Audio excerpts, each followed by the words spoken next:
Hi guys, welcome back to 10 Minute Reviews. I'm Jason bringing you today's episode. Please hit those like and subscribe buttons, guys. We appreciate all the support we can get. We hope to be able to do this for a long time. Books are our passion, and this is our family channel. So for today, I want to talk about another litRPG book. As usual, I'm going to talk about four things. I'm going to talk about the world, I'm going to talk about the characters, I'm going to talk about the plot, and I'm going to talk about the writing style. So this one, Reborn Apocalypse. Now, it is a series-ish. As of right now, there are 3 books out, although the third one had been taken down for years for a rewrite and then brought back up. It's by LM Kerr, K-E-R-R, and so starting out with the usual, the world. Well, the world is a typical litRPG world in which you've had this system suddenly appear. The system suddenly appears, and basically everybody becomes an RPG character in a way. You have your levels, you have your stats. As you level up, as you put points into your stats, you become superhuman. You have these abilities. They can be magical, they can be faith-based, just like taking feats in a video game.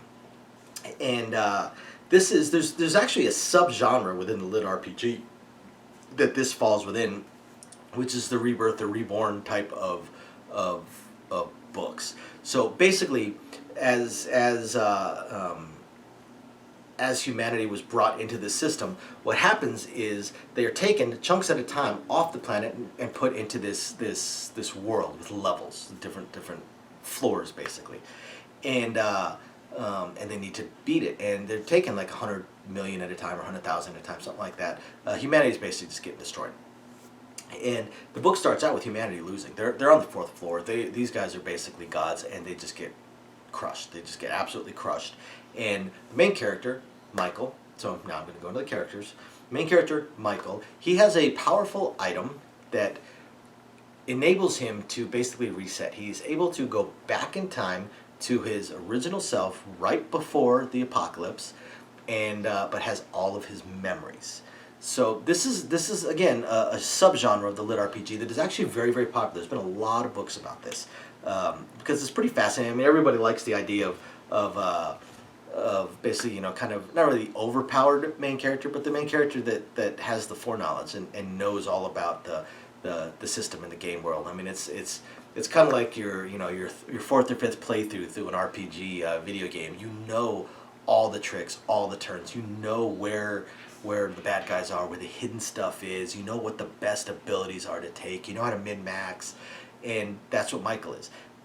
And he was one of the warriors that made it all the way to the very, very end. But he ground his way there. He wasn't, he wasn't a genius that just managed to just naturally master everything right away.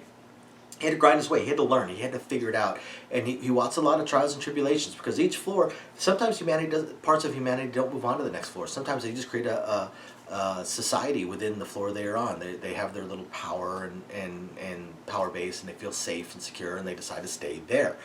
So we ended up even with wars between humanity that wipes out large chunks of the potential warriors for the final battle. So Michael decides he needs to save humanity, and the only way he can do it is with his foreknowledge. So that goes in, and that's also the plot. So the first few books deal with the first floor. The first 2 books deal with the first floor. The 3rd book deals with the 2nd floor, and I'm still waiting for the 4th. And they're fascinating. You kind of get into that overpowered main character trope. That's a lot of fun in a lot of litRPG books, except that he's not so much overpowered as he cheated in a way. By coming back, unlike what you would expect some people to do, he doesn't immediately take all the same abilities he had the first time around, because he knows where he made missteps. He is able, with his knowledge, to regain masteries of some things right away, although he's not able to do them because his body isn't strong enough. But he changes things. He takes different feats. He takes different abilities. He takes a lesser known ability that was only available to 1 or 2 people, that was kind of hidden away in the menu. He takes that one that basically enables him to resurrect himself for the most part. So he gains a limited form of immortality there, but he eventually figures out how to use that to do a whole bunch of other things. And that's his starting point. His starting point is to build not a power base. He needs to stay under the radar because he doesn't want to change too many things. As he changes things, that means his foreknowledge gets weaker and weaker as well, because the more he changes, the less things continue on the way they did the first time around. But he does know he needs to take care of a couple of main events. He needs to stop a couple of serious betrayals before they happen. He needs to stop. He needs to recruit some incredibly powerful people that may have been betrayed the first time around, or turned to the wrong path the first time around. He needs to redirect them, get them on his side, get them to help humanity because they're incredibly powerful. He needs to stop some of the warlords that occurred, that were created the first time around. So he needs to figure out how to do all of this stuff while keeping himself basically anonymous. He needs to keep his foreknowledge anonymous. He doesn't want to make himself a target of what he knows are the super overpowered bad guys that he does eventually need to defeat, or at least blunt their efforts. And that's the book, basically. It's using his foreknowledge and his abilities to make himself seem so much more powerful than he is, because he's got skills, he's got knowledge, he knows what items to buy, he knows the tricks to defeat certain enemies, he knows just tricks to using certain abilities or some of the weaknesses, and it's pretty cool. The LM Kerr, the way he writes it, it's gripping, it's fascinating, it's very, very engaging.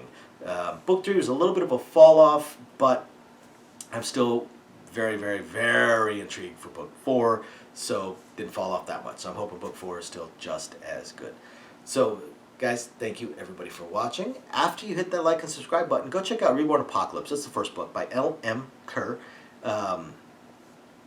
If you like litRPG, if you like the rebirth subgenre, you'll absolutely love the book. Thank you again. We'll catch you guys next time. Bye now.